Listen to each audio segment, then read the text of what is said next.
That should be happening any moment now. So far, we've had the trunk jettisoned, the slew to deorbit burn attitude, and again, just waiting for that deorbit burn to start.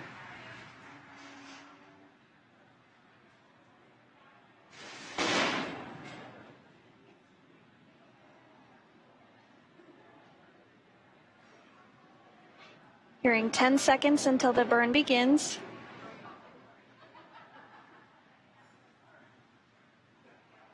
And we do have confirmation that the deorbit burn has begun. This burn is expected to last about 17 minutes.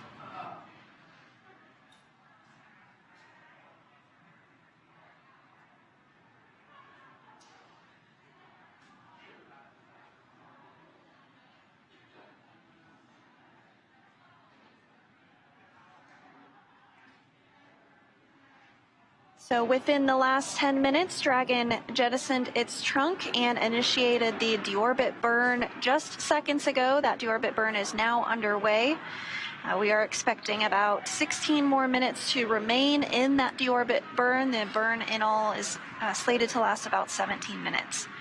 And for these operations, NASA and SpaceX do closely coordinate with the United States Coast Guard to establish a safety zone to ensure public safety, and of course for the safety of those involved in the recovery operations, as well as the crew on board the returning spacecraft. Multiple notices are issued to the mariners in advance and during recovery operations, and Coast Guard patrol boats are deployed to discourage boaters from entering the splashdown zones. We do want to stress to the public the need to respect this safety zone. Recovering a spacecraft from the water is a hazardous operation, and any other boats interfering increases risk to the astronauts in the capsule. And the teams are working to recover them from the water and the safety of those that come too close. So for the safety of the crew and your safety, we really do recommend you sit back and watch here as we'll be bringing you the very best possible views of our astronauts' homecoming. And you can see some of those views right now from the recovery vessel, Megan. Like we mentioned earlier, the deorbit burn is the last time that the 4 forward Draco thrusters will fire. Dragon Freedom has not yet entered Earth's atmosphere. This deorbit burn is what will line the vehicle up and put it on its final trajectory to the landing site off the coast of Jacksonville, Florida. Right now, Kjell, Bob, Jessica, and Samantha are using their screens to keep tabs on the burn duration, which we were able to get a live view of a little bit earlier. Draco thruster firings and trajectory details like entry angle, capsule perigee, and how much distance remaining until the deorbit burn termination. Dragon is flying itself. Again, it's autonomous, so all the crew has to do is stay strapped in their seats and keep tabs on things. With Kjell, Bob, Jessica, and Samantha ready to deorbit and splash down back on Earth, they'll be heading to one of 7 targeted sites supported by SpaceX and NASA. All of these sites are located off the coast of Florida, either in the Gulf of Mexico or the Atlantic Ocean. Spreading the supported sites across multiple locations helps to maximize the return opportunities for this mission and future crews, lowering the chance that we'll have to wave off due to bad weather. And earlier today, NASA and SpaceX jointly selected prime and alternate splashdown locations off the coast of Jacksonville, which is our prime today and where the boat is currently staged, and the alternate is Tallahassee, Florida. The selection process works with a lot of different variables, including the space station's orbital trajectory, what landing sites are available and have favorable weather, how much free flight capability Dragon has for the trip home, and the sleep schedule for the returning crew members. We'll start with calculating daily return options based off of the space station's current orbit and Dragon's capabilities to maneuver and line up for re-entry. The time from undock to landing at the primary site can vary from less than 6 hours to more than 39 hours. Getting home the quickest comes with some obvious benefits, but we always have to make sure that the crew, if properly rested, is properly rested for dynamic operations, preventing us from scheduling 20-plus hour days for them. Trajectory and ballistics experts provide the daily opportunities that would line up Dragon with 7 landing zones and split them into what we call ascending and descending opportunities. Dragon uses its Draco thrusters after leaving station to execute a series of altitude-lowering maneuvers and to line up with the selected primary site. It can also change to different alternate sites while in free flight if sudden weather moves in that we'll need to avoid. And weather is something that we're constantly looking at, making the final call to proceed about 2.5 hours before the crew undocks. So for the Crew-4 return, we looked at a number of weather items. Some of the obvious ones are no rain or chance of lightning in the recovery zone, both for the safety of the crew inside the capsule and the recovery teams on the water.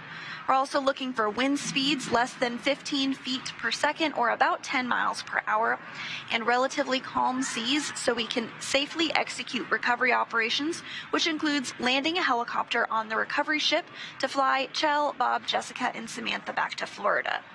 Once Dragon began flying free, we had a number of additional checkpoints to either proceed towards the primary site, head to the alternate, or select a new zone based on real-time weather data.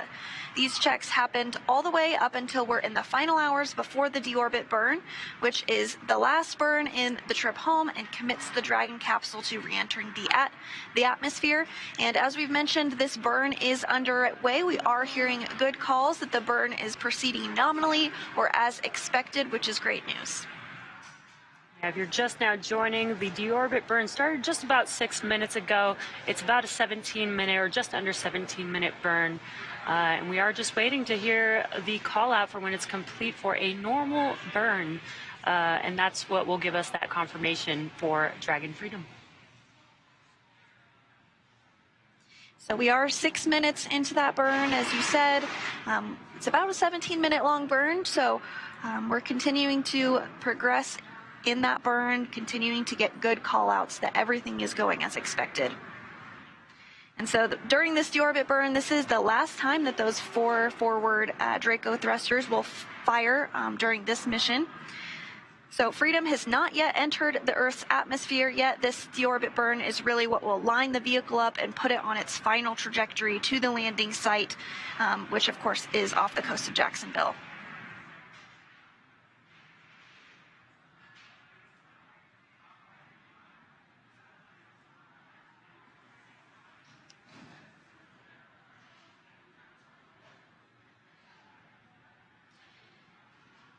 So the crew continues to really head home after spending 170 days in space. During that time, they completed 2,720 orbits of the Earth, and they traveled over 72 million miles.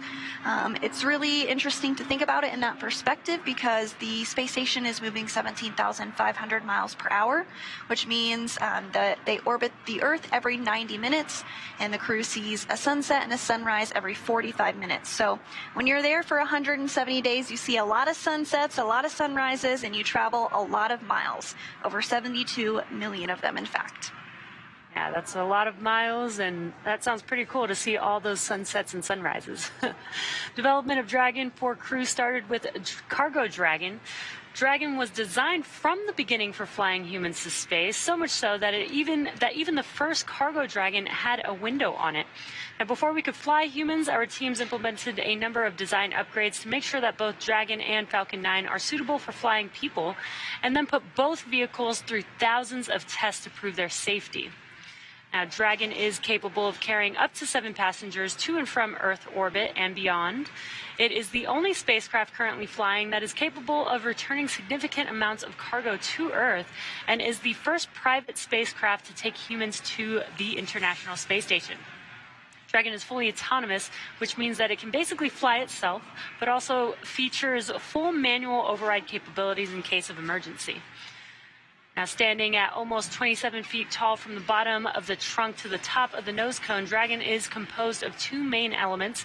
That's the capsule, which is designed to hold crew and pressurized cargo, and an unpressurized section known as the trunk.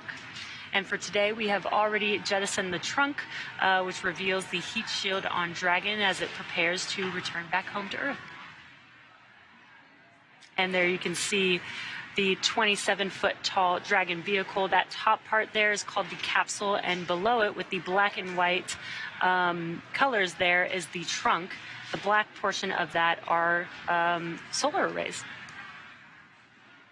And you do also see that nose cone at the very top there. Following this deorbit burn, we will close up that nose cone as we discussed, but the nose cone does open for docking and remains attached to the Crew Dragon spacecraft. And then it will close here following the deorbit burn. We are over halfway complete with the deorbit burn. We have about 7 minutes remaining, continuing to hear good callouts, everything proceeding as expected in this deorbit burn.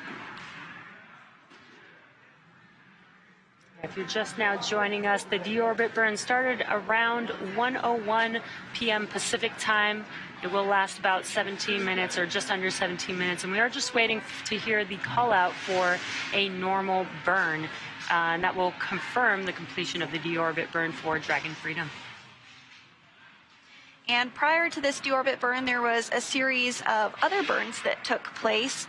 One of those occurred just a short time ago, and that was the propellant wasting burn, or prop wasting burn, and that really is to just get rid of the excess propellant that is not needed for reentry, and it helps the capsule to weigh less ahead of the reentry sequence.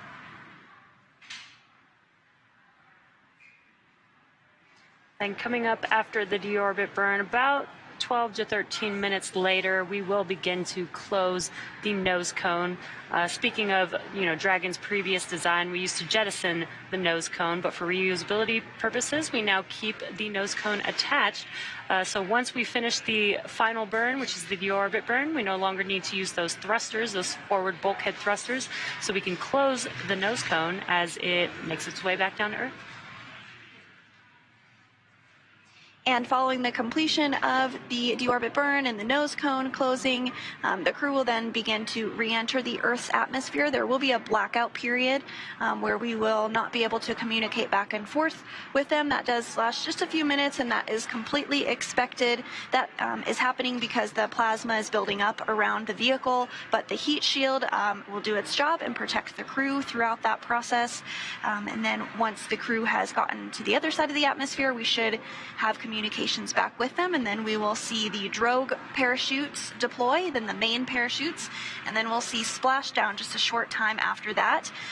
Really, that's just about 40 minutes away from now. We should see the crew splashing down in the ocean.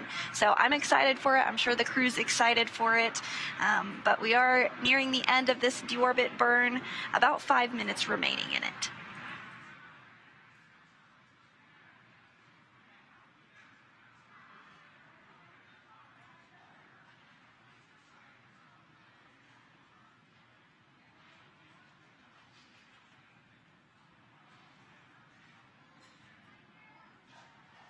So to talk a little bit about those parachutes that are going to deploy, the drogue parachutes slow the Dragon down from 350 miles per hour.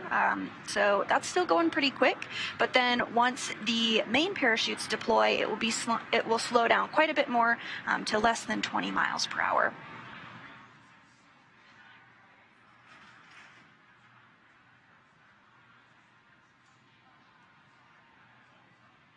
Just about 4 minutes remaining in the deorbit burn.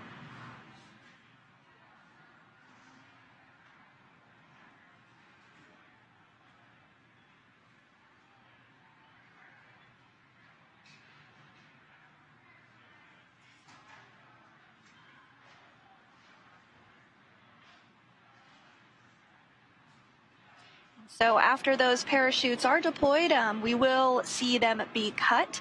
There's a fast boat that goes out there, and that's really the purpose of the of that particular fast boat, is to cut those parachutes. And that's really just to make sure that they don't get caught in the wind or pulling the crew around. So those parachutes will be cut. That's expected. And then after that, a sniff check will be done by one of the recovery folks, and that's just to ensure that there is no vapors or anything that would pose a risk to the recovery personnel or the crew themselves as they egress the capsule.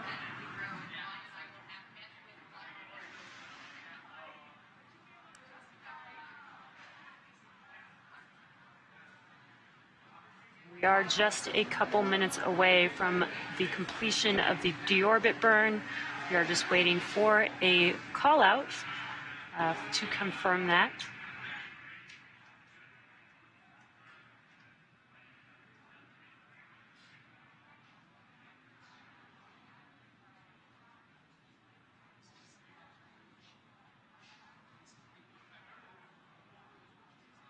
We have about 2 minutes left in this deorbit burn.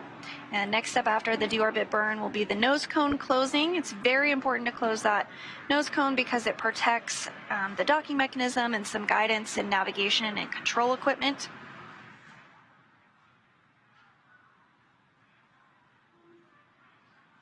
And so at this point, the heat shield is now pointed towards the Earth and is really getting ready to do the heavy lifting of protecting the capsule. And of course, more importantly, the crew inside from the over 3,500 degree Fahrenheit that's going to be exposed to as the Dragon capsule enters the Earth as part of their recovery operations. So that will be coming up here shortly. We have just about a minute remaining in today's deorbit burn.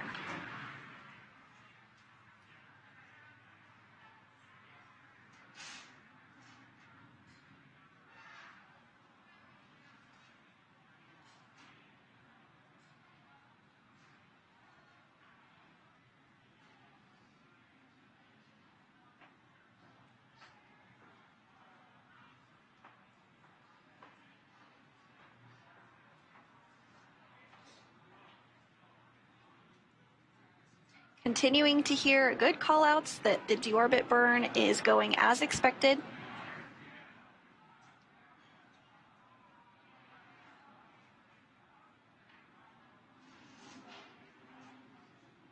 Dragon systems are looking good, and of course the crew is monitoring every step of the way, checking in.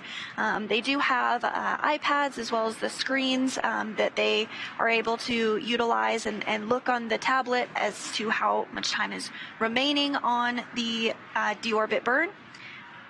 And we did just hear the deorbit burn is complete and nominal.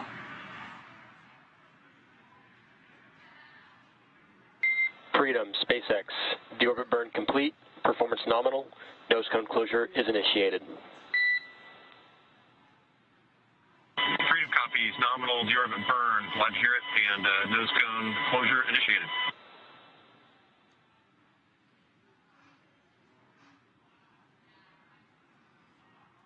Awesome news, nominal deorbit burn, and also heard the call out that the nose cone procedure is going to begin. So in the background, Dragon is currently inhibiting those forward bulkhead Draco thrusters that we just used to complete the deorbit burn, ensuring it's safe to latch the nose cone shut for re-entry. Also, the vehicle has initiated the nitrox suit purge. This will help keep Kjell, Bob, Jessica, and Samantha cool and comfortable during re-entry. And you do see that nose cone beginning to close here on your screen. At this point, that nose cone is closing and protecting the forward hatch for re-entry. Kjell, Bob, Jessica, and Samantha are using their screens, as we mentioned, to monitor the locking of the nose cone, which is done by a set of hooks.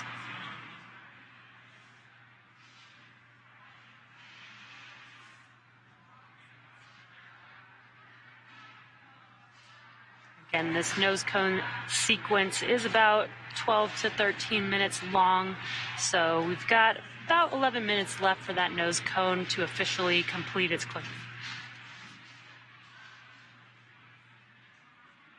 And good call-outs.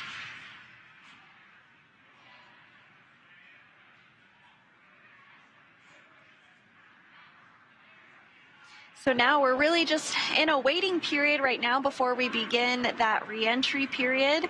That's coming up in just a few minutes when the crew themselves will re-enter the Earth's atmosphere.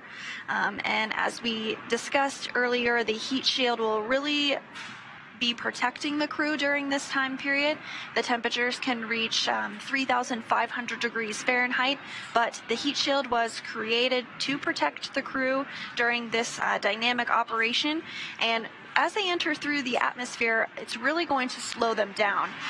Right now, they're going a little more than 17,000 miles per hour, but as they re-enter the Earth's atmosphere, once they come out on the other side, they'll be going much slower, and then the parachutes will just continue to slow them down from 350 miles per hour to a little less than 20 at the time that they splash down. And also during re-entry, there will be a period where, that heat builds up around the capsule. There'll be plasma that builds up around the capsule. So there will be a blackout zone, which is normal, lasts about 6 minutes long. And then once we get through that blackout zone, then we'll confirm confirmation with the crew to make sure that they still can communicate with the ground here in mission control.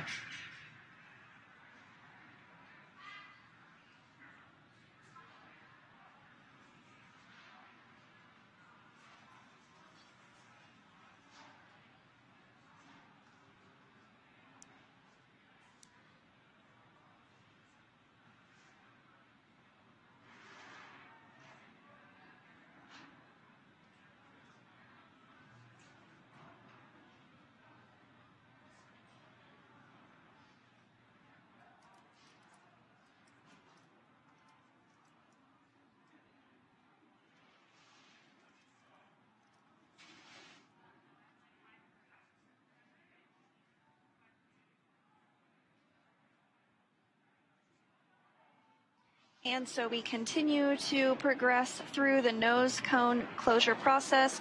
At this time, the hooks are closing. There are 2 sets of 6 hooks, so 12 hooks total that need to close to secure the nose cone and protect that critical equipment.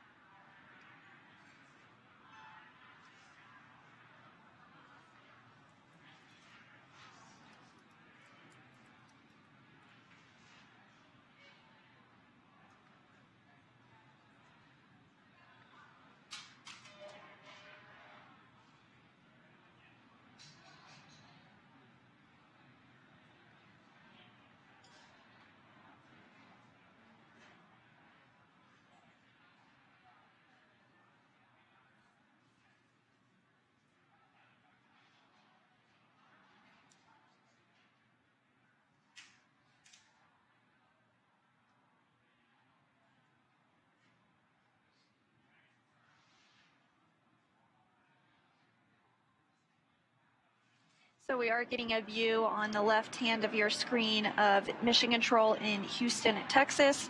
That is where our flight controllers and the flight director monitor the International Space Station 24 hours a day, 7 days a week. We have a variety of different console positions that specialize in different parts of the International Space Station, and they all work together as a team to keep the space station flying. It's now been flying for over it's been continuously occupied now for over 20 years.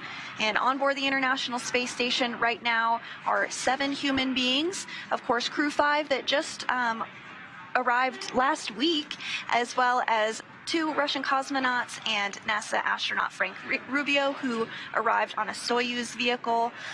But with Crew-4 departing earlier today, it brought the population from 11 crew members down to 7, and that will be the complement for the next few months.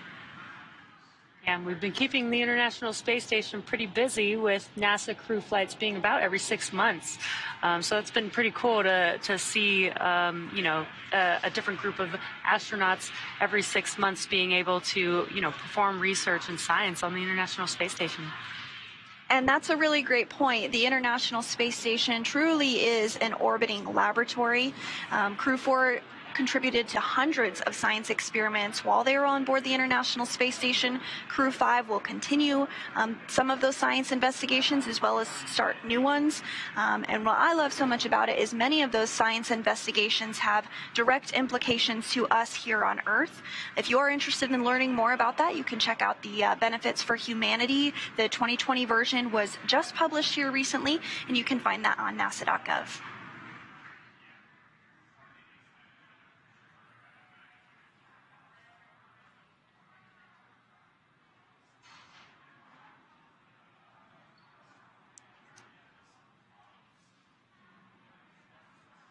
So if you are just tuning in with us, Crew-4 has undocked from the International Space Station and the deorbit burn has taken place.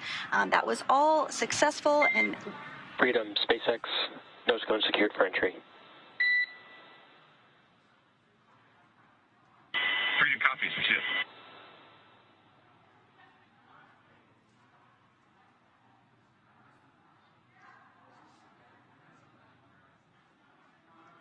We got some great news. The nose cone sequence is complete, meaning that the nose cone is now officially closed.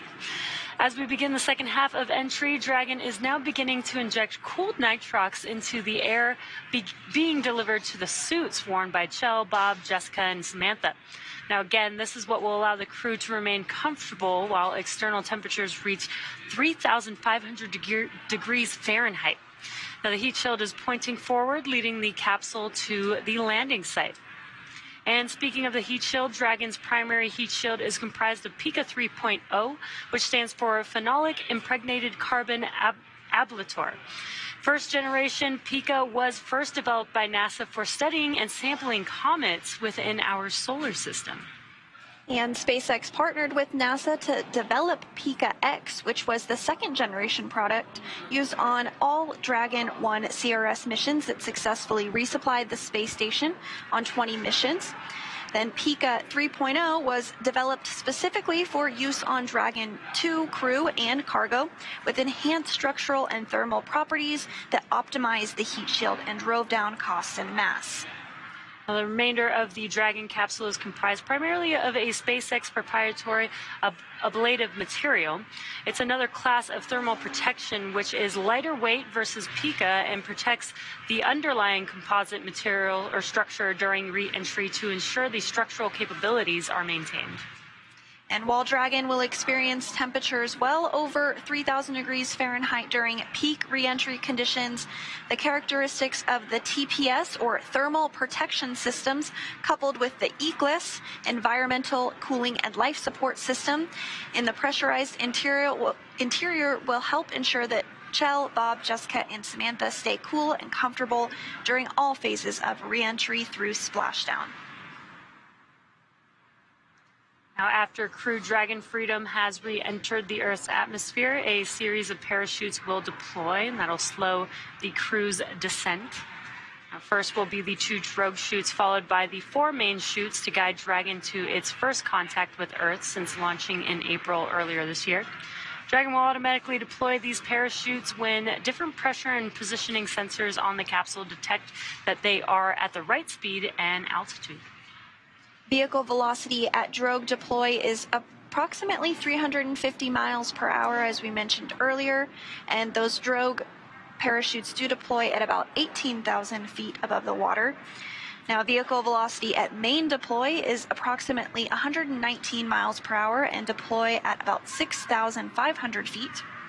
Vehicle velocity at water splashdown is approximately 16 miles per hour, and the highest G load the crew will experience during reentry is approximately 3 to 5 Gs. So next up, we are looking ahead towards the comms blackout that we discussed as the crew reenters the atmosphere. This is expected and can last a few minutes long, but once the crew is on the other side of the comms blackout and we do regain communications with them, the drogue chutes will deploy. We are tracking that first set of the first set of parachutes, the drogue chutes, to deploy around 1:51 p.m. Just a minute later, the main chutes will deploy, and then about 3 minutes after that, the moment we've all been waiting for, we'll see Crew-4 splash down off the coast of Jacksonville, Florida. We are still tracking approximately 1:55 p.m. Pacific time today for that splashdown.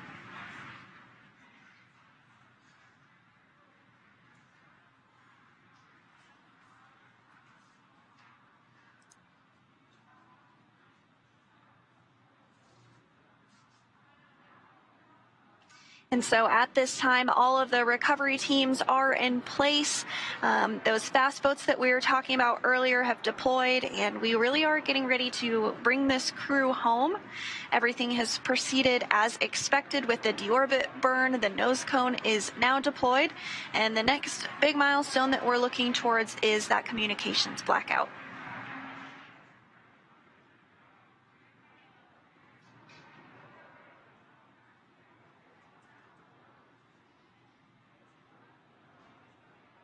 Again, we have an awesome live view inside of the Dragon capsule, seeing our crew.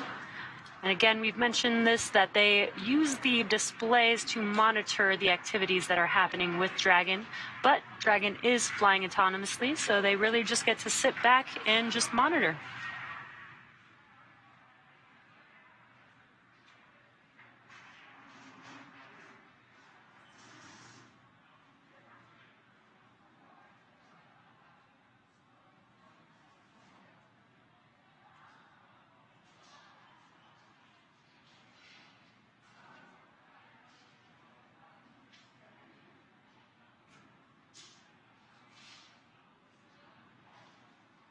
So we did mention that we are looking towards entering a period where we will have a communications blackout with the crew. That is because of the plasma that's building up, because we're using the atmosphere itself to help slow us down. We're going about 17,000 miles an hour, and we do need to slow the crew down before they re-enter the Earth, before they splash down. And as they re-enter the Earth's atmosphere, that will definitely happen. They'll be going about 350 miles per hour once they enter the other side of the atmosphere. And as we said, they'll be going less than 20 miles per hour at the time of splashdown. Freedom, SpaceX for entry briefing.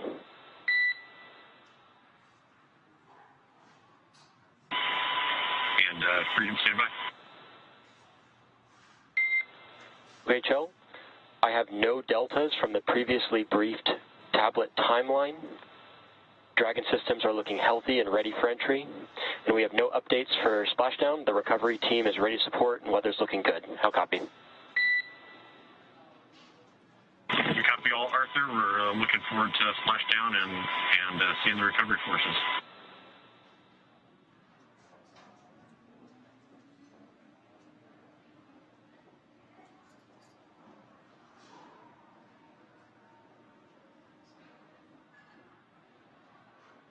Crew there chatting with the core here in Mission Control Hawthorne. That's what you're seeing there on your screen. We did get to see a live view of the crew in their seats in the Dragon capsule as they're making their way back home. The suit's primary function is to protect the crew in the event of a cabin depressurization. And if that were to occur, the suit would inflate to provide a habitable environment long enough for the crew to return home. And there you can see them there. Right now they are also filling their suits with some cool nitrox that actually helps keep them cool. The suits are kind of an extension of the Dragon capsule. It's almost like they have their own personal AC unit on them. And the suits are flame-resistant materials on the outer layer. Also protects the crew in the event of a fire. They are custom-tailored single-piece suits. This means that the helmet, gloves, and boots all remain attached together. And the helmet that we were able to see on the screen that they're wearing is 3D printed nylon and does have a visor that pivots open. And then they do have quick disconnects or QDs on the right thigh, which mates to an umbilical on the seats. And that is what provides the air for ventilation, oxygen, nitrox for pressurization, and allows the electronics to be connected all from a single location on the suit.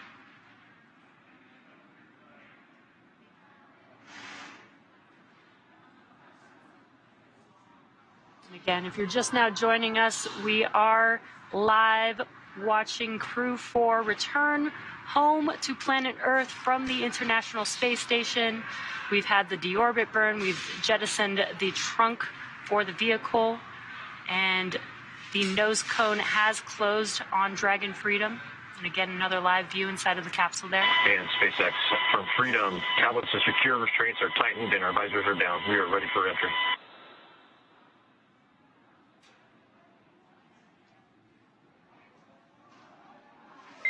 SpaceX copies for tablets, restraints, and visors. Please confirm that tablets are stowed with the loops as provided on the satchels.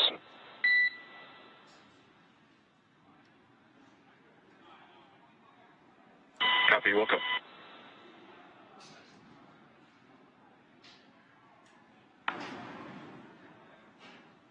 So we are now less than 20 minutes away from splashdown, and again we are going to be entering that blackout communication period. But once we are on the other side of that, things will happen pretty quickly. The drogue chutes will deploy. And SpaceX Freedom tablets are all secure.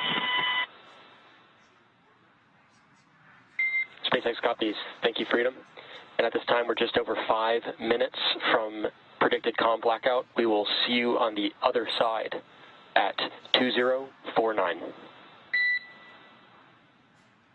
Okay, cop from LOS, and we'll see you on the flip side at 2049.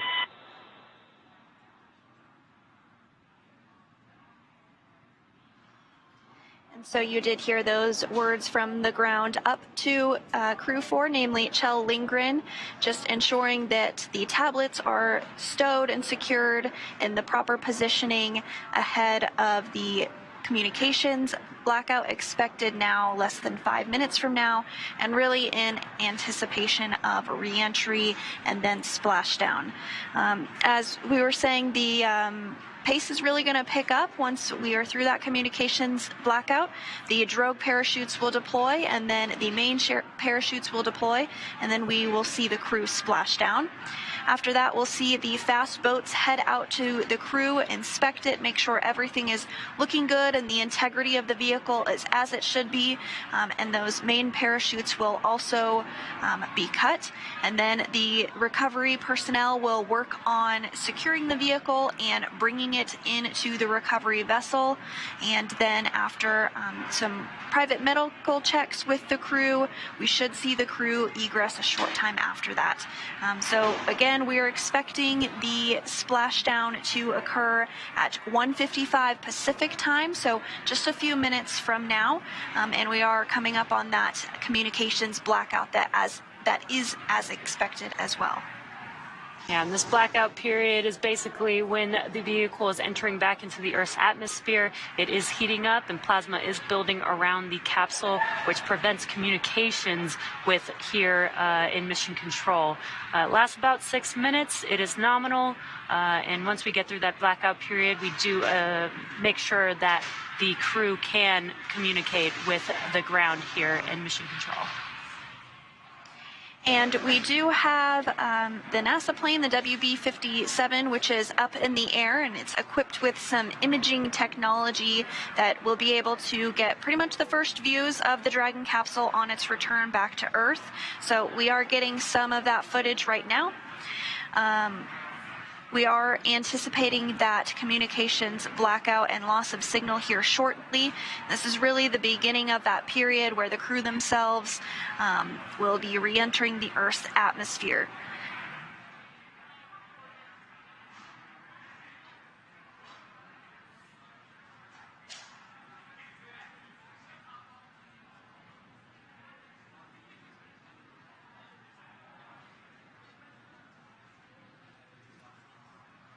And at this time, the Dragon is working through a slewing maneuver, which means that the Dragon is helping to orient itself in the proper orientation ahead of the re-entry of the Earth's atmosphere.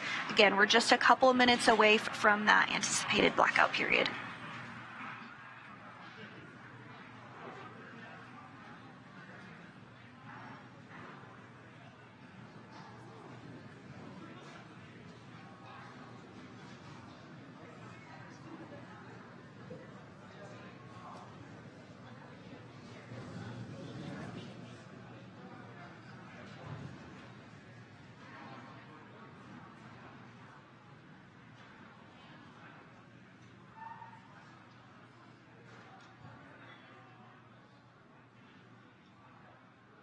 We are just about a minute away from that communications blackout period. Again, it should last only about 6 minutes long. And this is what happens when the vehicle begins to heat up as it's entering back into the Earth's atmosphere and builds up a layer of plasma around the vehicle. Again, this is nominal, and we will establish communications once the vehicle is through that period.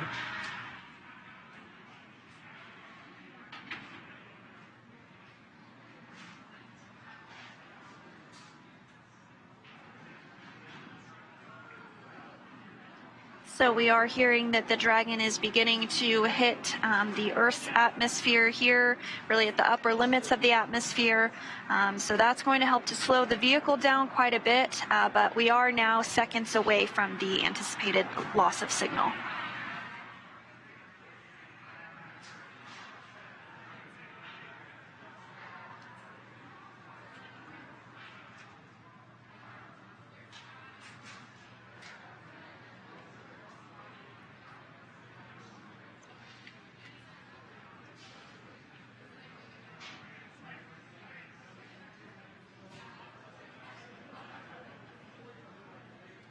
Standing by for confirmation that we are in the communications blackout.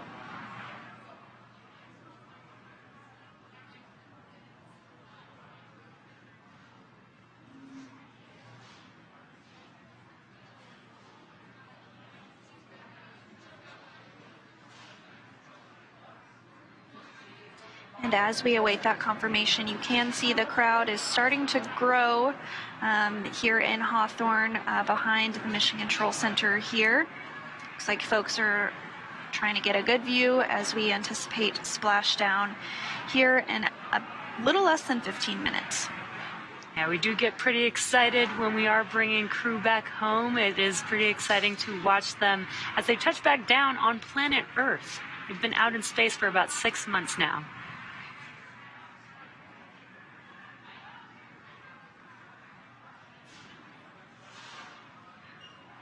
Again, we are currently in the comms blackout period. This is nominal, lasts about 6 minutes. We are just a few minutes away from passing through this blackout period.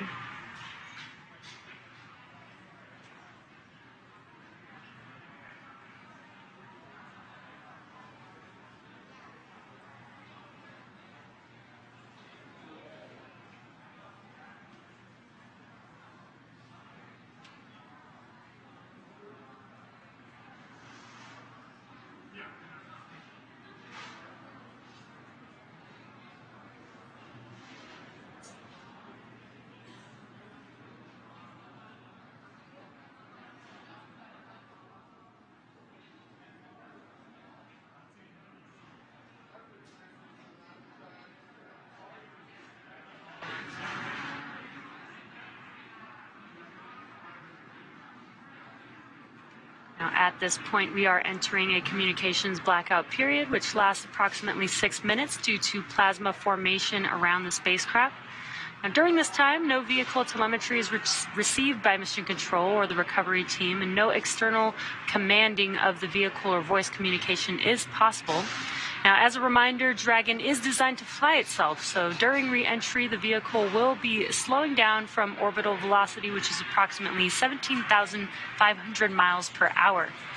Now, the top temperature Dragon will experience upon re-entry is about 3,500 degrees Fahrenheit. And again, the blackout period is expected to last about 6, maybe up to 7 minutes long. And we are just about 4 minutes remaining in this anticipated communications blackout period. And during this reentry phase, the crew is going to be experiencing a deceleration, and the team here on the ground is going to continue to monitor that, make sure that everything is proceeding as expected.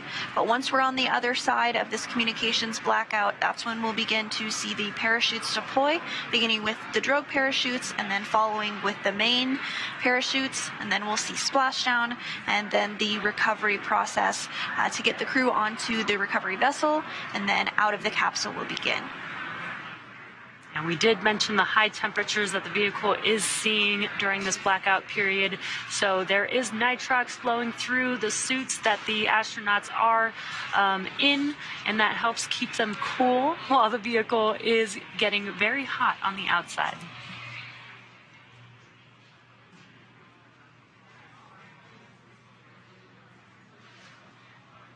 So we are getting our very first views there from the WB-57 of the capsule as it re-enters the Earth's atmosphere. Those views coming from an infrared camera that is on board.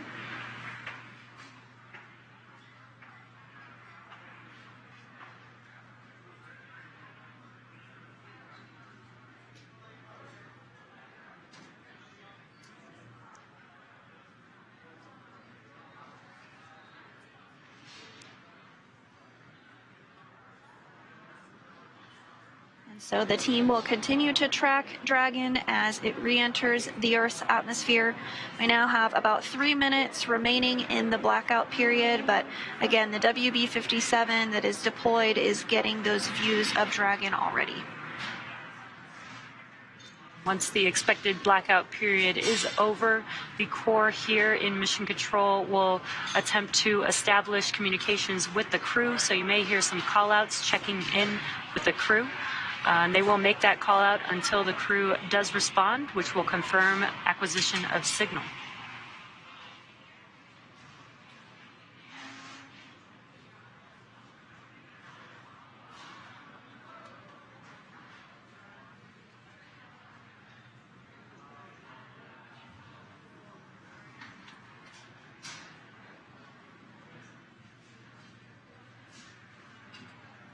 We have about 2 minutes remaining in the anticipated period of communications blackout.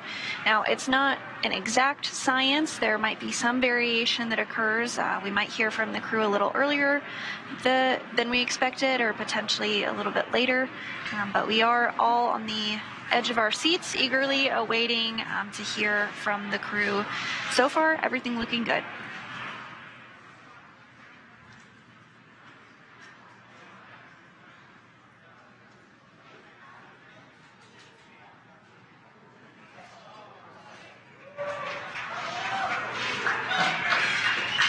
Dragon, SpaceX comm check.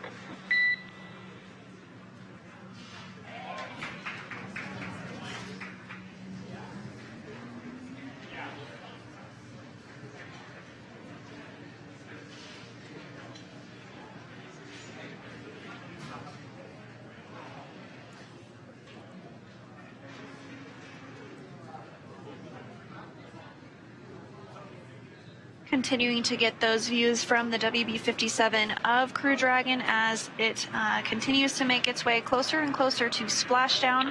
Freedom, SpaceX comm check. And SpaceX, Freedom has you loud and clear, coming through 30 kilometers altitude. Copy and concur. Expect automated chute deployment. Freedom copies. We'll be monitoring. And HEPSs converge. Expect nominal chute deployment altitude. Freedom copies. Looking for nominal chute deployment. Well, Jesse, it is absolutely phenomenal to hear from the crew on the other side of that communications blackout period. We are continuing to get these great views from the WB-57 high-altitude aircraft, providing that thermal imagery. We did even see the tail of entry of the vehicle, and it's just absolutely beautiful to see that. So we also heard We did hear a call up to the crew that they are expecting the automated drogue deployment, so we're just standing by for confirmation that Dragon's chutes have deployed.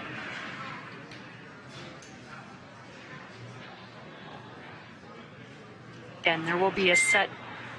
Freedom, SpaceX, brace for drogue window. Bracing for drogues. Corps here communicating with the crew, giving them a heads up that they should feel the drogue chutes deploying here shortly, followed by the main chutes just about a minute later. The drogue chutes do help to slow the vehicle down to about 350 miles per hour, whereas the main chutes will deploy, after the main chutes deploy, it will slow the vehicle down even more, and by the time that the vehicle splashes down, should be around 16 miles per hour.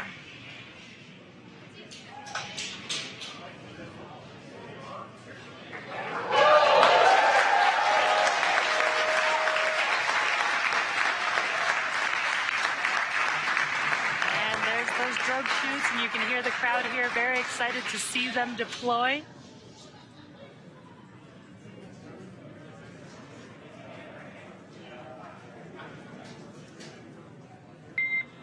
Drogue chute descent rate nominal and visual on 2 healthy drogues. Freedom copies.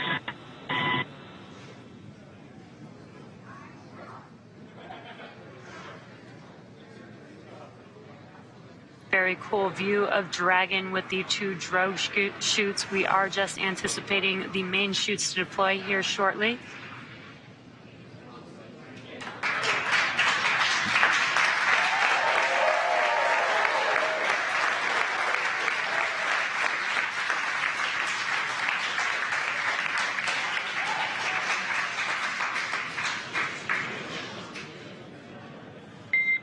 Main chute descent rate nominal, visual on 4 healthy mains.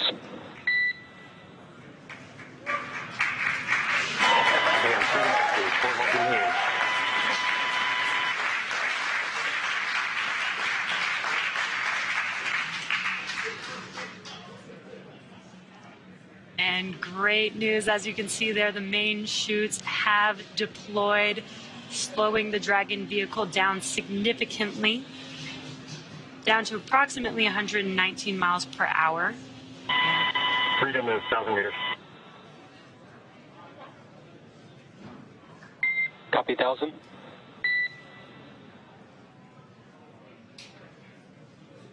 Now, Dragon has saved all propulsion systems and is now terminating the nitrox suit and cabin purges, and is beginning to increase. At 800 meters.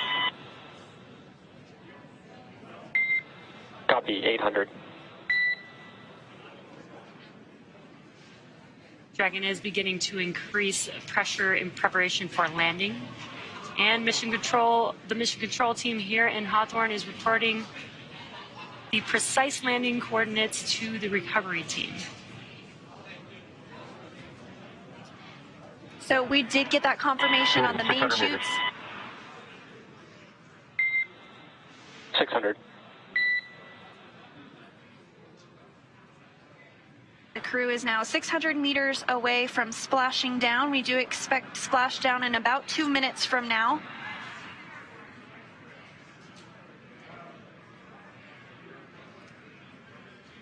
Landing in water is simpler, therefore more reliable, and it provides more margin against unlikely parachute. 400 meters.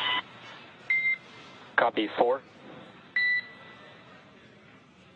Provides more margin against unlikely parachute issues. We had to learn how to make Dragon waterproof, but once you do, it is a rinse, review, and reuse type of process. And we are just about a minute away from splashdown of the Dragon vehicle back onto planet Earth, and hearing good callouts of the altitude of Dragon. Freedom's at 200 meters. We're bracing for splashdown. Copy, brace for splashdown. And again, that descent rate is as expected here. Pretty soon we should be able to see the view of the ocean come into view as Crew Dragon Freedom with 4 astronauts on board prepares to splash down after spending 170 days in space after launching on April 27th.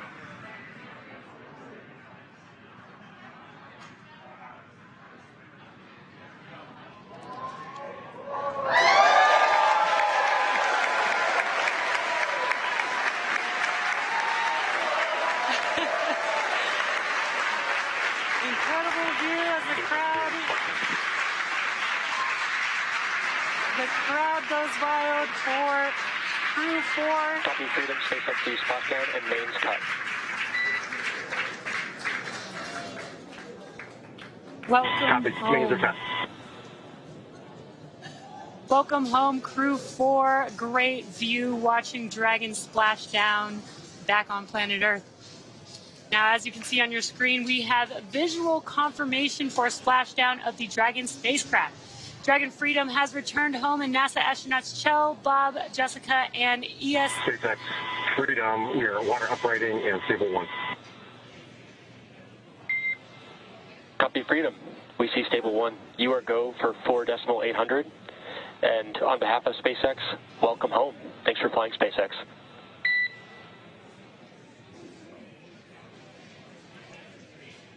And SpaceX from Freedom, thank you for an incredible ride up to orbit and an incredible ride home. Glad to be back.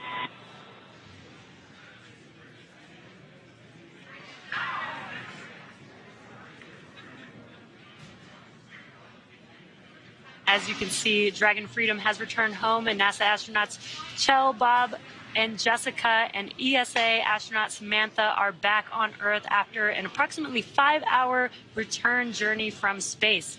The SpaceX recovery ship and team has been waiting for Dragon splashdown, and they will now make their way to the splashdown location.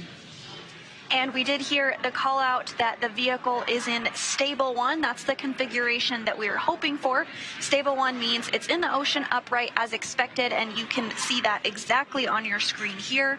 So the teams have been ready and waiting about 3 nautical miles away. So it's going to take them about 30 minutes or so to make their way to Kjell, Bob, Jessica, and Samantha inside. But about a minute and 30 seconds after the landing, Mission Control Hawthorne will give the go for final approach and the safe approach. And then about 2 minutes after landing, the approach boat will begin those inspections that we discussed earlier. That's just to ensure that everything is as expected with the vehicle. X-Dragon, complete with waiting for...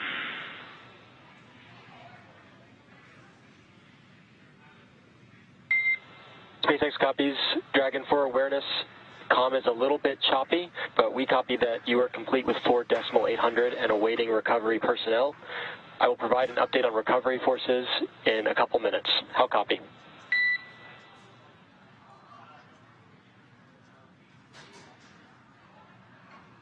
Standing by.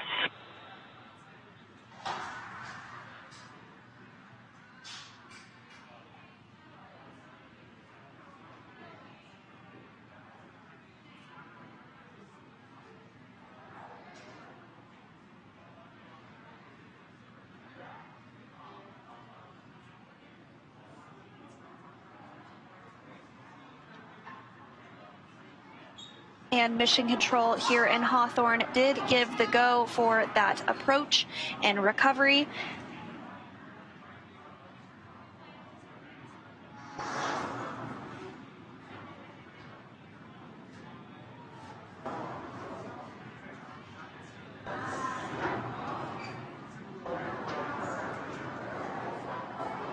And so here shortly, we should be able to get some views of the fast boats as they approach the Dragon Freedom with the crew still on board.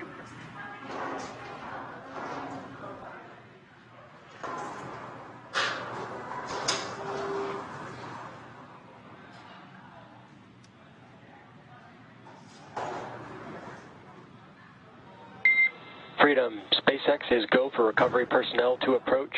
Expect personnel alongside within the next couple minutes. Okay, copy. We're just seeing some friendly faces.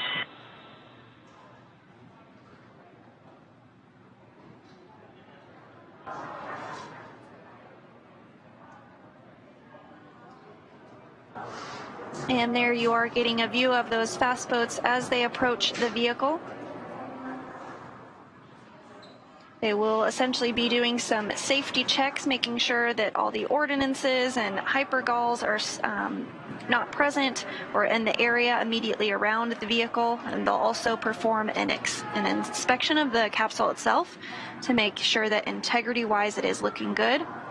You are seeing that very first fast boat approach the vehicle there.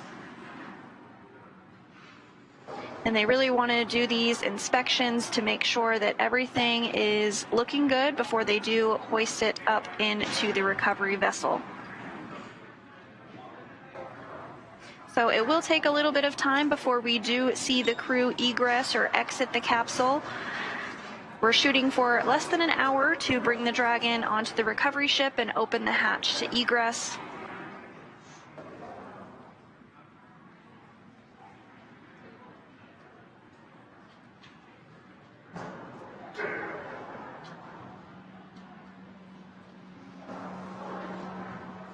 Once these checkouts are complete, you'll see a member of the recovery team actually climb on board the capsule.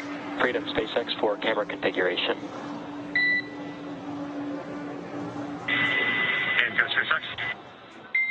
We are looking for permission to come on board via the display camera view only. Okay, you're welcome aboard.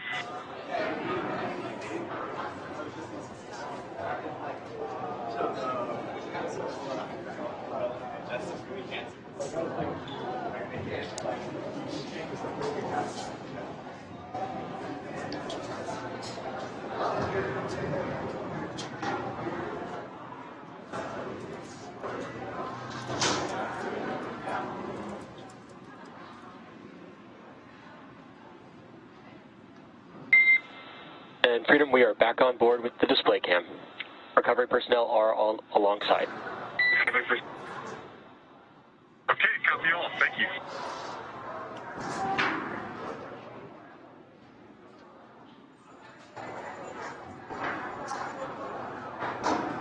And getting some waves from the crew on board Freedom post splashdown. Looks like they're doing pretty well. First time feeling gravity in 170 days. It looks like they're waving to the world, technically.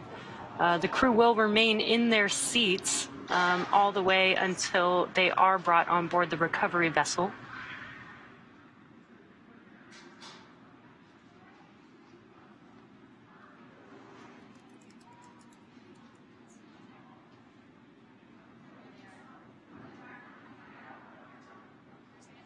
Now, we do expect to hear some words from NASA's Brandy Dean, who is actually on the recovery ship and was able to witness the reentry and splashdown of Crew Dragon Freedom. Brandy, if you're able to hear us, can you tell us a little bit about what it was like to witness 4 humans return to Earth after their mission aboard the International Space Station?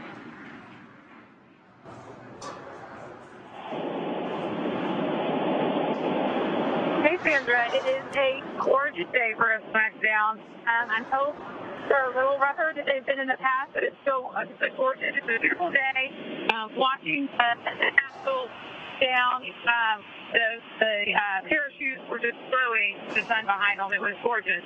And so we are now underway and making our way towards the team here on the boat was so excited. There were cheers. We heard the double fun room as it answered and got to see it, the drone shoot and then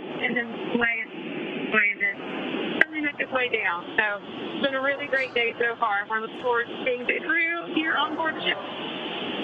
That's wonderful to hear, Brandy. Can you tell us a little bit about what the crew is doing and is done to prepare for this moment from your perspective as you've been on the recovery vessel?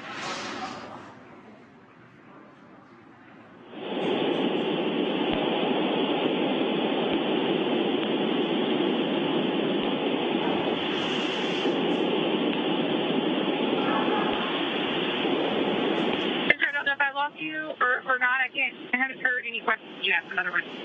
We've got you, Brandy. Here, I'll repeat it. Freedom SpaceX, hypergol sweeps, and unfired ordnance checks nominal. The rigging is in progress. Approximately 5 minutes until capsule lift. Stand by for PMC with SpaceX flight surgeon. Okay, Freedom copies all. Hypergol checks are passed, and we're about 25 minutes out. We're standing by for the PMC.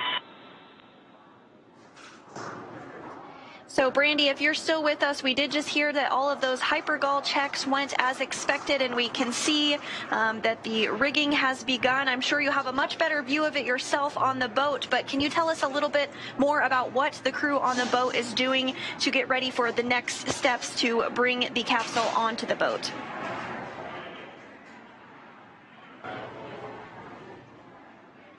And it sounds like we may have lost Brandy. They are out at sea, so communications can be a bit spotty. We might be able to join back with her a bit later, but you are seeing right now someone on the capsule. They are doing what is called rigging. You see that they're tossing some different equipment up to them, and that's to ensure that the vehicle is ready. Freedom SpaceX, I will be privatizing Dragon to ground now. The next call you hear will be from the SpaceX flight surgeon on the recovery vessel. Freedom copies. And so those call outs about a private medical conference, just to ensure that the crew is all feeling healthy, and if there's anything that they may need medically wise once they do get on the boat. That is, of course, privatized for medical and personal reasons, but we are continuing to get really great views here of the rigging process. As I was saying, this individual is working to secure Dragon and enable it to be lifted onto the recovery vessel here in just a short time from now.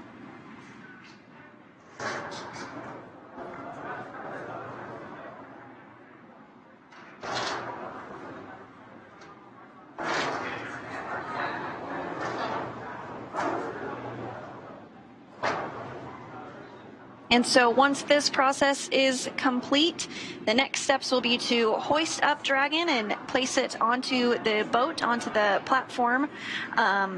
And then that platform itself will be moved so that the crew can egress a short time after that.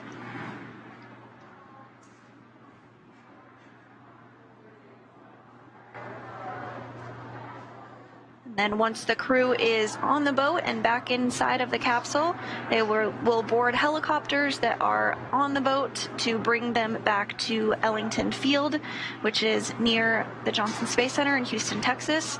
And then they will bring European Space Agency astronaut Samantha Cristoforetti back to Europe.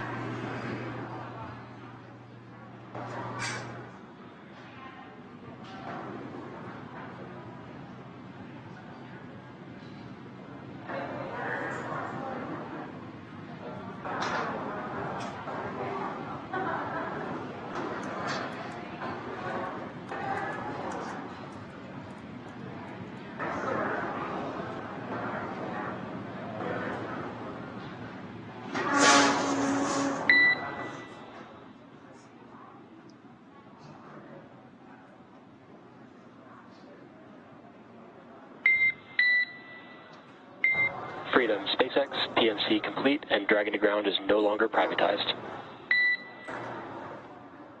Okay, Freedom copies. Thank you.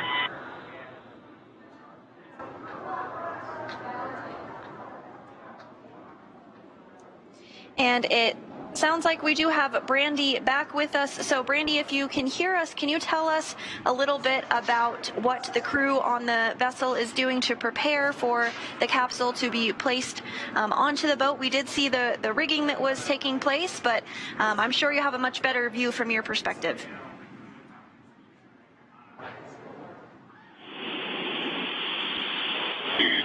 Yeah, the view is pretty great from here. We can see the boat getting the rigs ready, as you said. It sounds like you guys already heard kind of a good check from the crew, and sounds like everyone is doing well on board. I don't know how much you were able to hear earlier. It was a beautiful, gorgeous touchdown with the sun shining behind parachutes. So everyone here is really excited to be getting the crew back on board here in the next few minutes. The ship left around the time of undocking today, and then the NASA and ESA team joined up by just a few hours later. So since then, it's been getting the medical room ready. It's filled down, and it's going to be really comfortable for the crew. It's been just a little time there, just as long as it takes for the crew to feel kind of work up to making the helicopter ride back to dry land. They will do a few medical tests first. They'll get them an IV to get fluid that they lost, while they were in space back into their bodies, help them readjust to gravity a little better. Just do regular medical checkouts, and that sort of thing. And then when they get back to Jacksonville, that's when the fun really starts with the scientific tests that are things, a number of things, including tests that will kind of talk a little bit more about what to expect when we are sending crews to the moon and Mars. They'll do things like having them step up upstairs and see how they're able to handle that, having been in space for several months, and get on the ground, pretend like they've fallen, and try to get back up. Things like that will really help us be sure that we're ready when we're sending crews to different dry land in the future. And then from there, they'll get on planes, go back to Houston. They will spend at least a night, or the Americans will spend at least a night in Crew-4 at Watkins Space Center to make sure they're doing well before they jump right into their recovery period of medical tests, scientific tests, and a lot of exercise to get them reconditioned and used to life back in gravity again. Meanwhile, Samantha will be going back to Europe. She'll leave pretty much right away once they get back to Houston.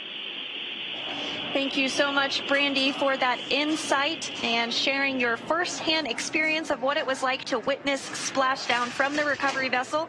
We really appreciate you taking the time to speak with us, but we'll let you get back to it and enjoy your time out there.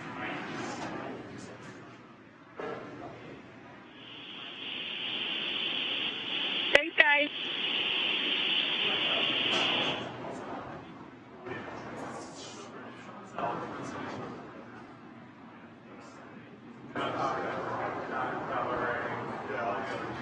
And as recovery procedures continue as expected, we did have a splashdown that occurred at 1:55 p.m. Pacific time this afternoon, and you do see a wonderful photo on the left hand of your screen of that splashdown with the main parachutes all deployed.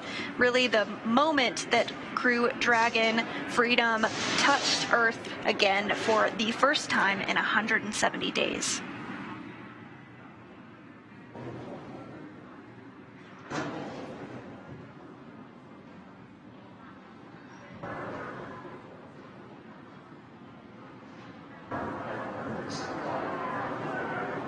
So we do see the recovery vessel continue to approach the Crew Dragon Freedom vehicle.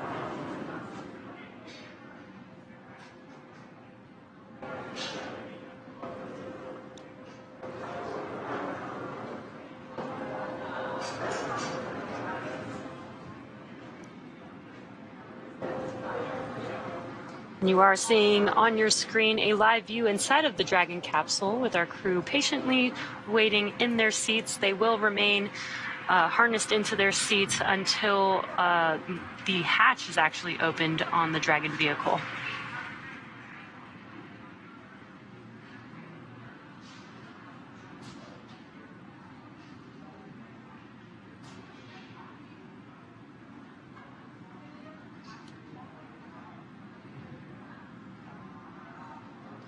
And we did see the rigging process that was taking place a short time ago, and now we're getting another view of it here. That person on the capsule is called the rigger, and they are working to secure Dragon to rigging hardware to safely lift it up and out of the water. And that will be done using that A-frame, which is the boxy frame that you see towards the back of the boat there.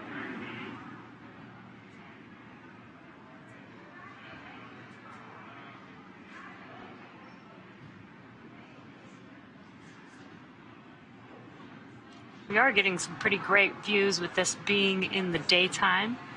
We have Splashdown in the nighttime where it's a little bit harder to see, but today we've got some light and get to watch the process pretty clearly here. Looks like a really beautiful day out there in Jacksonville.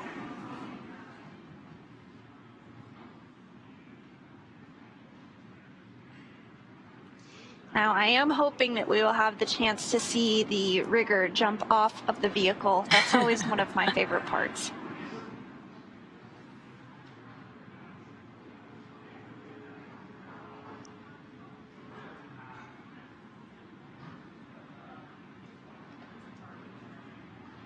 We are now excitedly awaiting the recovery of our Dragon spacecraft with NASA astronauts Kjell, Bob, Jessica, and ESA astronaut Samantha inside.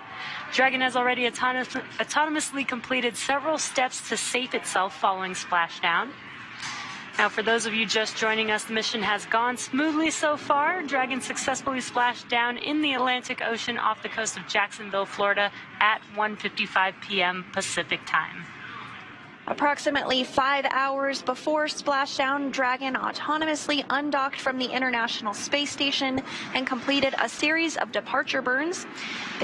The trunk was then jettisoned, and the final burn, the deorbit burn, was completed to place Dragon on a trajectory toward Jacksonville, Florida.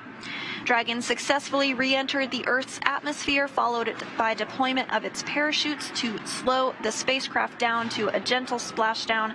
And we saw that moments ago, just a few minutes ago, rather, and we had really gorgeous views of it.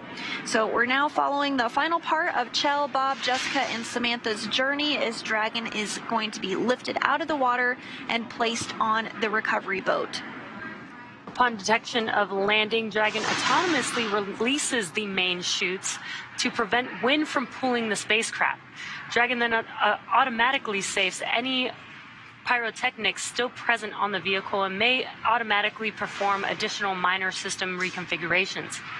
The astronauts remain seated and in their seats and in their suits as well at this point, but the onboard air conditioning keeps temperatures in check inside of the spacecraft, and the communication systems on board remain powered so that the crew can continue to communicate. And we did see that motion of the A-frame as it was getting ready to lift the capsule up and out of the water. Now, SpaceX does have 2 fast boats in the recovery fleet, which have moved to the splashdown point already. They were followed by the main recovery vessel, which is really getting ready to lift the vehicle now at this point. So those 2 fast boats do have a very specific role. The first approach is focused on immediate safety inspection of the capsule integrity and checking for any presence of hypergolic propellant vapors, ensuring that it is safe for the recovery vessel to approach the Dragon spacecraft. All of those checks performed well, and once the spacecraft is cleared for full approach, the team begins rigging the capsule for water recovery by the recovery ship. That process is underway and just wrapped up. And then the second boat is really responsible for parachute recovery and serves as a redundant boat to the first. We'll also see a team member on a jet ski helping to gather up the now detached parachutes, and it looks like they may have already completed that process. I'm not seeing them. They might be just off the screen. Now, it took a little over 10 minutes for the recovery crew to complete their safety checks, and once they did complete that, the Freedom SpaceX contract.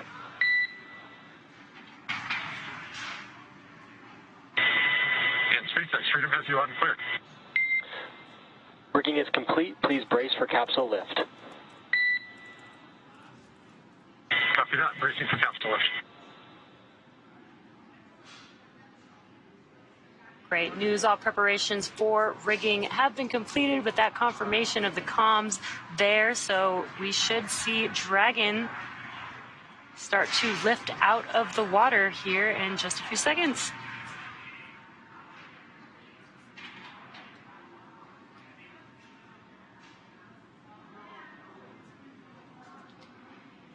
And the recovery teams are now preparing to lower the vessel's hydraulic lift mechanism into the water to bring the spacecraft into the on-deck translation system known as the deck. Dragon will remain known as the nest, and Dragon will remain in this nest during the crew extraction and then for the journey back into port. So here momentarily we will see the capsule being lifted and set on the nest. It will then be centered and oriented and then translated into the hangar underneath the helipad aboard the ship so that we can open up the hatch. And once open, a SpaceX medical doctor will be the first one to check in on Kjell, Bob, Jessica, and Samantha and see if they are ready for egress or getting out. And you see that motion underway now as Dragon is lifted into the nest.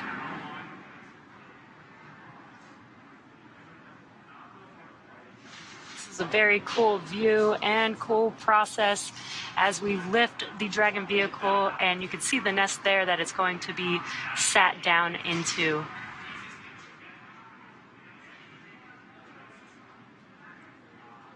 While Dragon's top hatch is used to connect to the space station, the astronauts will egress from the Dragon's side hatch, pending capsule orientation in the water.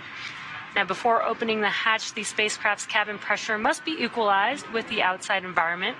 Once the hatch is opened, that will be the crew's first breath of fresh air since boarding Dragon at the start of their mission back in April. So it is important to note that Kjell, Bob, Jessica, and Samantha will be getting some assistance from the recovery team while they are exiting the capsule. This is the same process for any returning long-duration crew members, as returning to a gravity environment can wreak havoc with our vestibular system responsible for maintaining balance and motion. And of course, safety is always our #1 priority. So you'll see Kjell, Bob, Jessica, and Samantha helped out of the capsule and assisted the few feet to the medical quarters aboard the boat. And if you've ever watched crews return on a Soyuz mission, this is the same process as when astronauts are carried from the capsule to waiting chairs and then carried to a waiting medical tent. So it looks like we are getting views now of Dragon in the nest, successfully lifted up out of the water. And so once the crew egresses the capsule, this is a period where any time-critical cargo can also be recovered from the spacecraft, with the remainder waiting. Freedom, SpaceX, welcome aboard the recovery vessel. Recovery personnel are going to be completing final checks and stand by for translation to the egress platform. Freedom copies.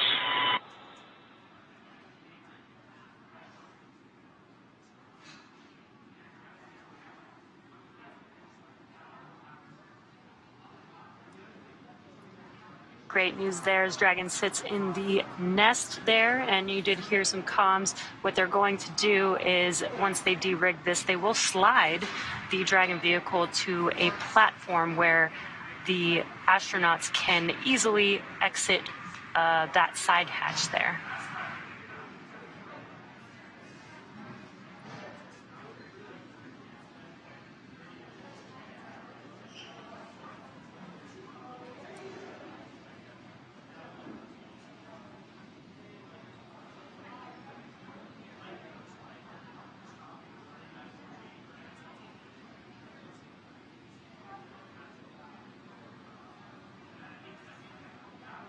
And for those of you that might be just joining us, we did have Crew-4 successfully undock from the International Space Station just about 5 hours ago, and they splashed down at 1:55 p.m. Pacific time.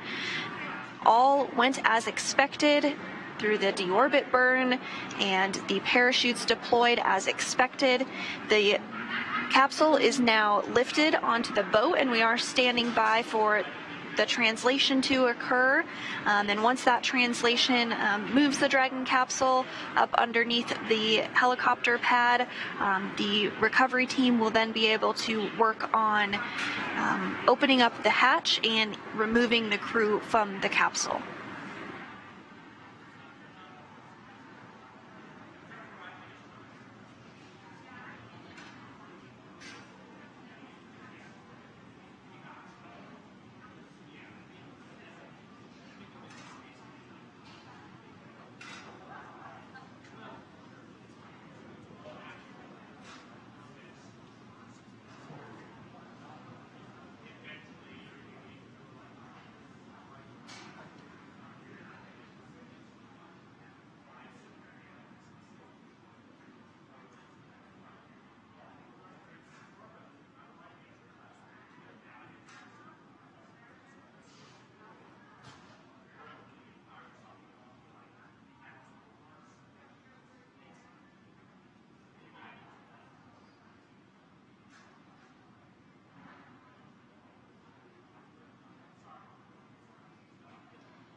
Crew-4 did splash down just about 30 minutes ago and is now already on the recovery vessel. The recovery vessel being used today is named Megan, after Crew-2 astronaut Megan MacArthur. So we are standing by for that translation maneuver to occur. You can see on the recovery vessel the platform that they will translate the Dragon vehicle to. You saw the view earlier. The hatch is slightly above ground level, so that platform will allow the crew to exit the vehicle.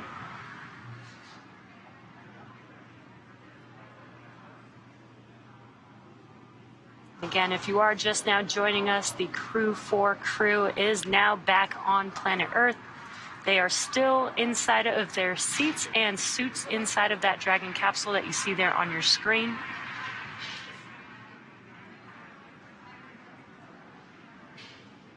And so after this translation maneuver occurs, the next steps will be for the folks on the recovery vessel that are specialized in opening up that side hatch that will begin that process. Now, we have mentioned that we do have medical doctors on board that will help take care of the crew after the hatch opening and will conduct a series of initial checks before they are flown by helicopter back to shore.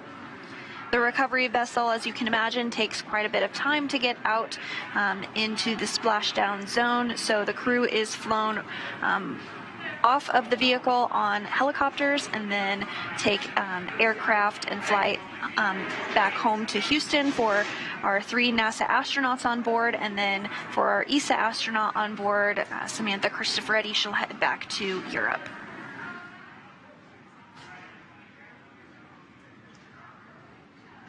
And the crew has been out in space on the International Space Station for about 6 months.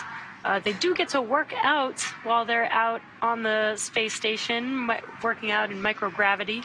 But that is why the medical team is there, to make sure that they are safe and healthy, make sure that they are able to adjust to gravity. It's probably a pretty big adjustment being gone from gravity for such a long period of time. So the medical team will be there to make sure that they can exit the vehicle safely, and then we'll do some private medical checks with each of the individuals.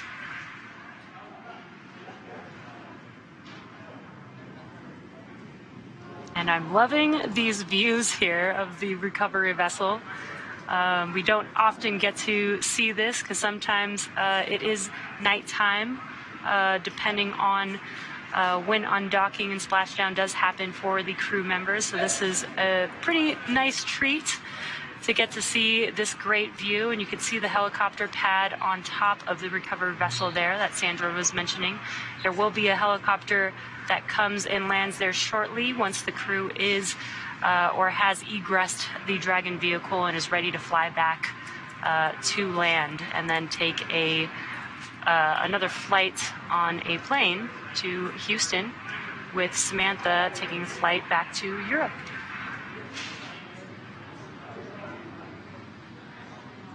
And it looks like we are seeing that translation maneuver underway.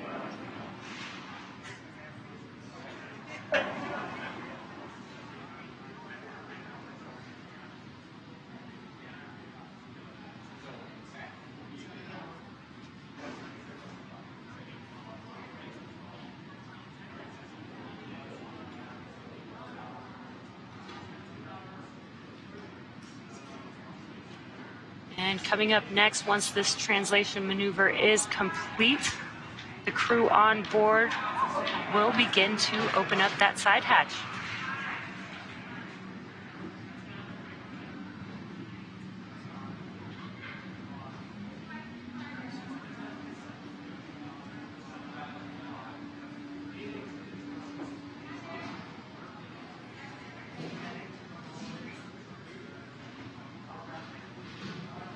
And as you can see from this view inside Crew Dragon Freedom, it looks like the crew does have their visors. It's kind of hard to tell from this angle if they're up or down, but when they egress from the capsule, we do expect those visors to be up. It'll be their first breath of fresh air in 170 days since they launched back in April.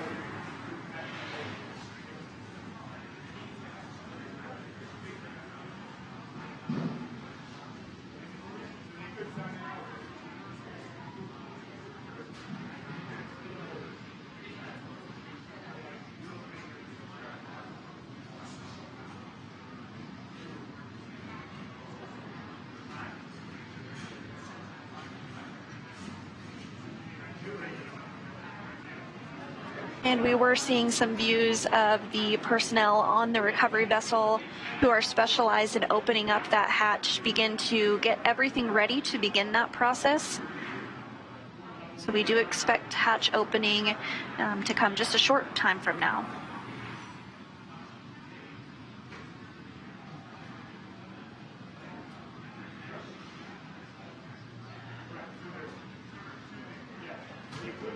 And once that hatch is open, we'll see the footrests actually be removed before the crew egresses, and that's really just to help make egressing a little bit easier.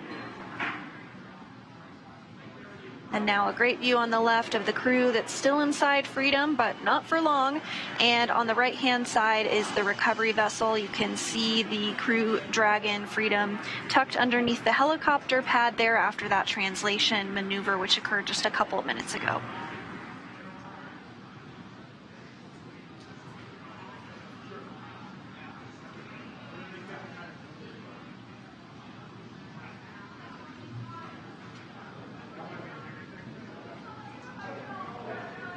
Also, prior to hatch opening, the pressure inside of the cabin must be equalized with the outside environment, so that is also happening at this moment.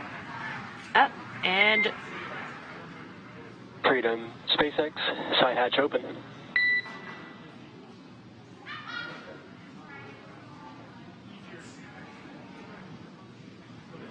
And the side hatch is open. These recovery personnel are the first people the crew has seen on Earth since their launch day. And those folks they saw on that day were the closeout crew who closed the hatch back in April.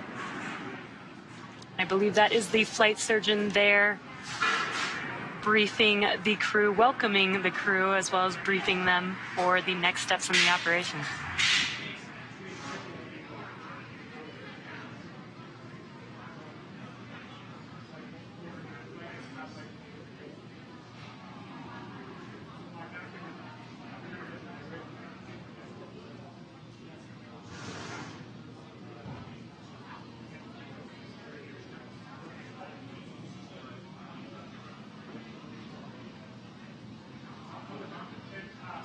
Now that the side hatch is open, the recovery personnel are going to work to remove those footrests, and then after that we should see the crew begin to egress the capsule.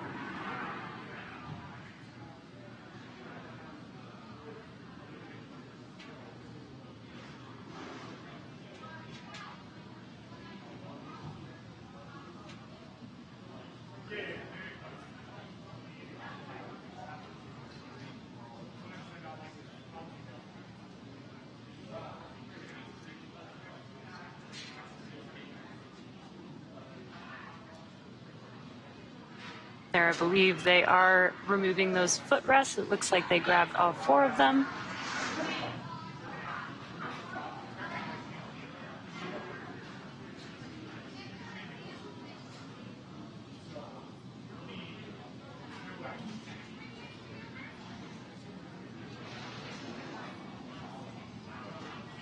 Some smiles, thumbs up. Looks like they're feeling pretty good.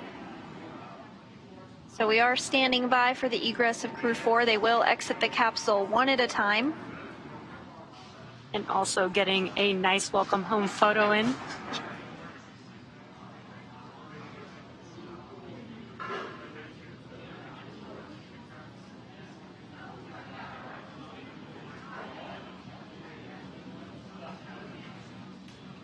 And as the crew exits, you might be able to see a stretcher in the view. That is perfectly normal and expected. It's part of the nominal procedure. As we mentioned, the crew will be taken to medical facilities.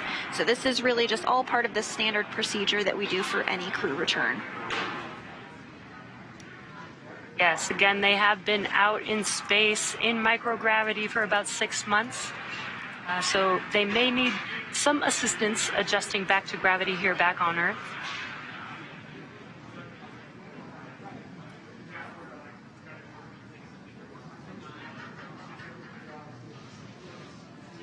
So I did hear that there's a special guest on board looking to welcome Crew-4 back to Earth. In fact, it's the namesake for the vessel that they are on. NASA astronaut Megan MacArthur there in your screen with on the left of your screen. In the hat, you can have a view of her here on the left of your screen here. She's, I'm sure, looking forward to welcoming the crew back to Earth. That's really awesome to have her on board, especially the vessel that they named, that we named after her. Absolutely. So it looks like they're continuing to remove those footrests ahead of egress.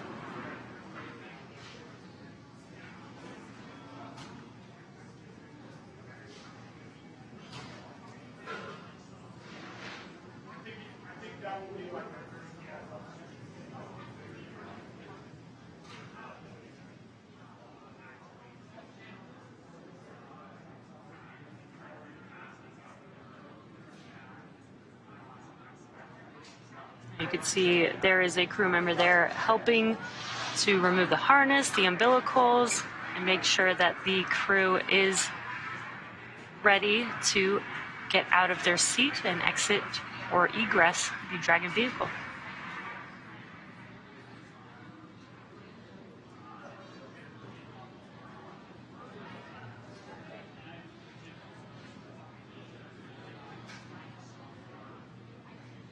And once the crew does egress, they'll take part in those medical checks, and then after that they will board helicopters where they will fly back to shore, at which point they will board a plane and fly back to the Ellington Airport just outside of the Johnson Space Center in Houston. And then for our ESA, our European Space Agency astronaut, Samantha Cristoforetti, she'll head back to Europe.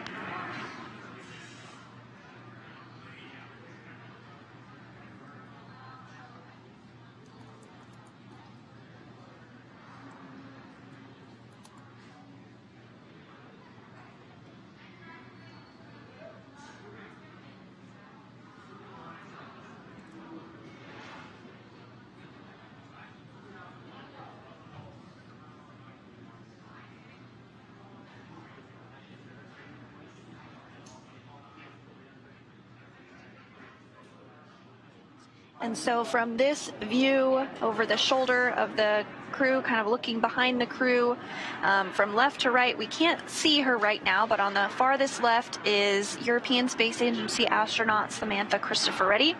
And then in the view on the left of your screen is the commander of Crew Dragon Freedom, NASA astronaut Kjell Lindgren. To his right, which we can see on our screen, is NASA astronaut Bob Hines. And then to his right, again, we can't see her just yet, but we will in a moment here once they egress, is NASA astronaut Jessica Watkins. Now, this was the first flight for Bob Hines and Jessica Watkins. Both Samantha and Kjell had flown previously.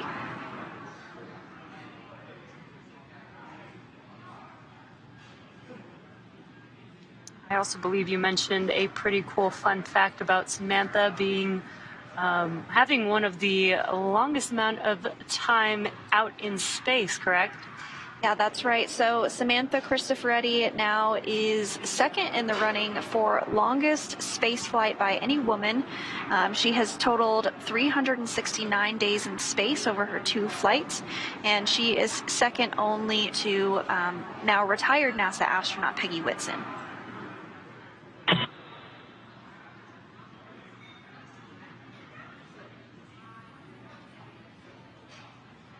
Looks like the first to exit their seat is pilot Bob Hines.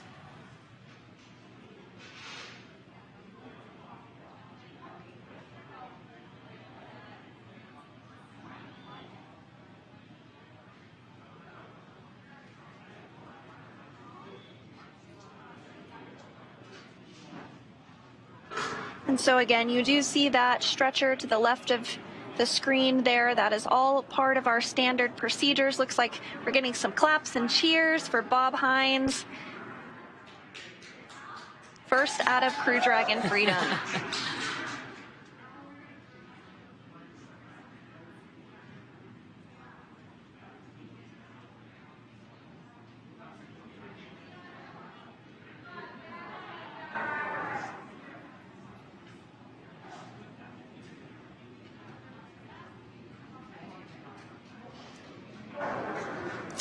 And a high five to Megan MacArthur.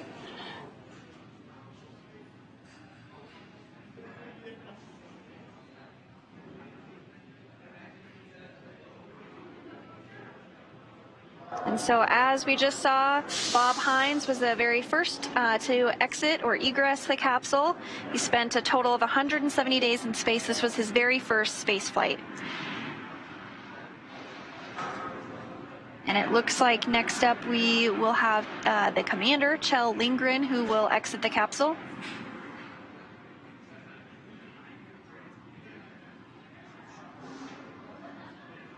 This is his second space flight. He's logged a total of 311 days in space.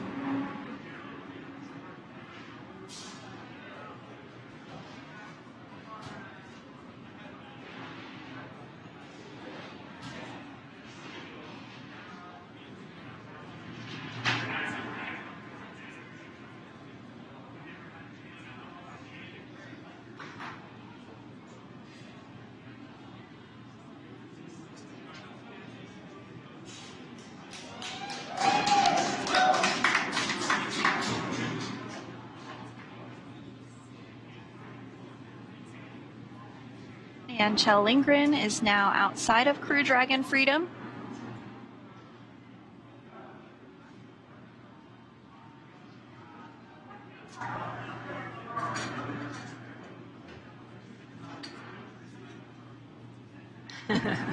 Some great smiles and waves there. A big high five to NASA astronaut Megan MacArthur.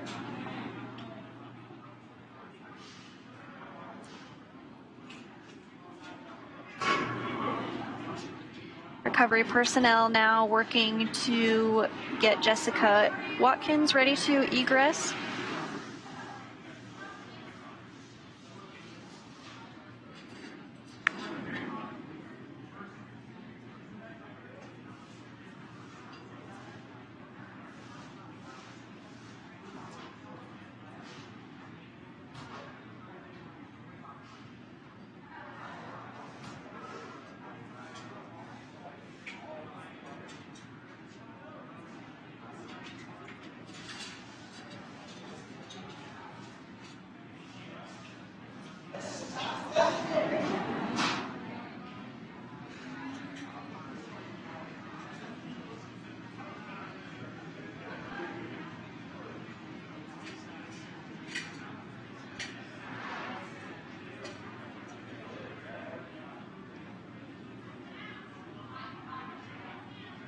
So just 5 hours ago, this vehicle was docked to the International Space Station, and now we have 2 of the 4 crew members having been removed after a successful splashdown. We are standing by for another first-time flyer, Jessica Watkins, as she is egressed from the capsule.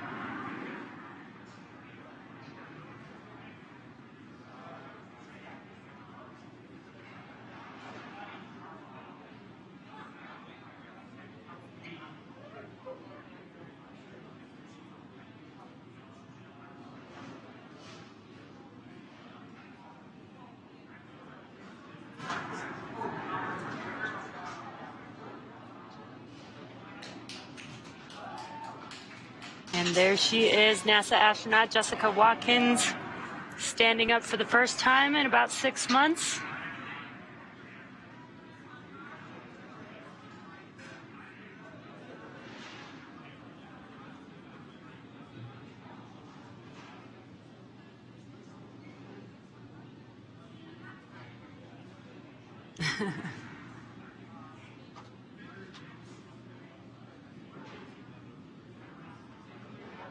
And the final crew member that will be removed is European Space Agency astronaut Samantha Cristoforetti. who after this mission has logged 369 days in space over her 2 flights, which again, that does make her the second on the all-time list for most days in space by a woman. And that is second to NASA's Peggy Whitson, who logged 665 days in space over her 3 space flights.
There is ESA astronaut Samantha Cristoforetti, now egressed from the Dragon vehicle, the final crew member of Crew-4 to exit the vehicle.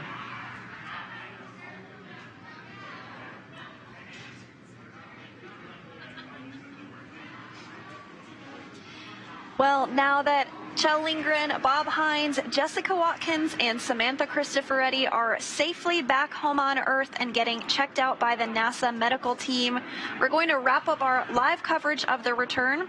This all kicked off on April 27th from historic launch pad 39A at the Kennedy Space Center in Florida. After a successful liftoff and separation from Falcon 9, Kjell, Bob, Jessica, and Samantha made a 16-hour flight on board Dragon to the International Space Station. Since arriving at the space station, they spent nearly 6 months as members of Expedition 67 and 68, executing science experiments, spacewalks, and repairs while aboard the orbiting laboratory. And their journey home began earlier today, October 14th, when they closed the hatch to Dragon and undocked from the International Space Station at 9:05 a.m. Pacific time. After 4 successful departure burns and a phasing burn to line up their orbit, Kjell, Bob, Jessica, and Samantha rested for a few hours before waking up to prepare for re-entry this morning. We jettisoned Dragon's trunk and performed our final on-orbit maneuver, the deorbit burn, at 1:01 p.m. GMT or Pacific time to send Dragon on the path home. The spacecraft re-entered the Earth's atmosphere and slowed its descent with successful deployments of 2 drogue parachutes and 4 mains, with the final splashdown occurring off the coast of Florida at 1:55 p.m. Pacific time. Now, following that successful splashdown, we saw SpaceX recovery experts move in and prepare Dragon Freedom for its lift onto the recovery vessel. And just a little less than an hour ago, following splashdown, we saw Kjell, Bob, Jessica, and Samantha make their way out of Dragon into the recovery ship's medical facilities, safe and sound. And next up, they'll catch a helicopter flight back to shore, where they'll transfer to aircraft that will take them home. Kjell, Bob, and Jessica and Samantha will take a NASA plane for the short flight back to Houston, and Samantha will board a plane back to Europe after that. They'll be reunited with their families to bring an end to this successful mission. It's been an honor and a privilege to share their journey with all of you as we continue this new era in human spaceflight. Now, return today marks the end of the direct handover we just executed after successfully launching the Crew-5 mission to the space station just a little over a week ago. It has been an incredible honor and joy to share this mission with the public. All the teams from SpaceX and NASA continue to work hard to keep America leading the world in human spaceflight. Continue to follow SpaceX and NASA online and on social media for updates for the very latest on crew and cargo flights to and from the International Space Station. And we'll continue to share the progress of Kjell, Bob, Jessica, and Samantha on social media as they travel back home. Now, we also do have a post-Splashdown media telecon coming up at approximately 3:30 p.m. Pacific time, 6:30 p.m. Eastern, where leadership from NASA, ESA, and SpaceX will share a final update as we conclude this successful mission. So we'll say thanks one more time for tuning in and cheering on Kjell, Bob, Jessica, and Samantha as they made their return back to planet Earth. From all of us at NASA and SpaceX and ESA, welcome home, Crew 4. So long.